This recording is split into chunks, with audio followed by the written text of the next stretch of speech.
Hello guys, good morning. Flex ko sa inyo yung bunga ng miracle guys. So ayan. Kusa siya talagang nahuhulog. O, tingnan mo, nabiyak siya. O, mahuhulog talaga ang mga bunga niya guys. O yan, sa likuran ko. Yun. Yun, malaki na yun. Diba? Pero ito, malaki na sana kaso nahulog siya. Talagang ganito ang prutas na to guys. Mahulog siya kusa kahit hindi pa siya matanda. Ito lang kasi yung niya. Yan, sayang, di ba? Nabiyak siya. Bata pa, malambot pa siya. Ito yung niya.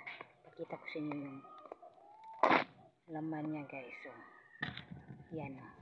Ito yung laman niya guys ng miracle fruit. Kaya kukunin mo yung kulay puti na yan. Tapos ilagay mo sa kaldero, tapos isasalang mo, lulutuin mo yan. Ito, tingnan niyo. Ayan. Diba?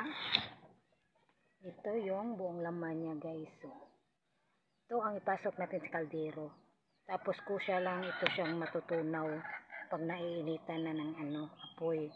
Tapos magtutubig na to.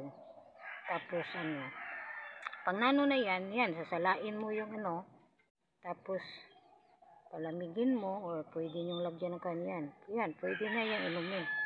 Oo, ito lang talaga ang kunin mo. Yan yung laman. Kasi ito yung balat niya. Malambot pa kasi nga bata pa. Pero pag matanda na to guys, matigas na to. Matigas na yung niya. Yung niya ganito, matigas na. Hindi mo talaga mabibiyak na kailangan mong lalagariin. Pero ito, ayan natanggal talaga siya guys. Malambot. Diba? Malambot pa siya. Ayan. Tingnan nyo guys. Ang galing. Ang lambot. Natanggal talaga siya sa niya. Kasi nga bata pa. Oo. Sayang, nahulog. Kusa talaga ito silang mahuhulog guys. Kahit hindi pa sila matanda. Hindi yung kapit nila sa sa puno. Yan. Hindi sila masyadong makapit dito. Ayan. Ito yung nila ganun. Hindi sila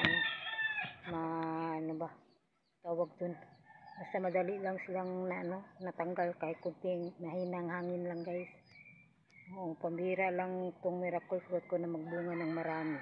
Kasi nga kahit maliliit pa kusa sila nahuhulog. So sayang, di ba? Yan, ito muna ang natin ngayon. Thank you for watching guys. It's a miracle fruit. Bye-bye.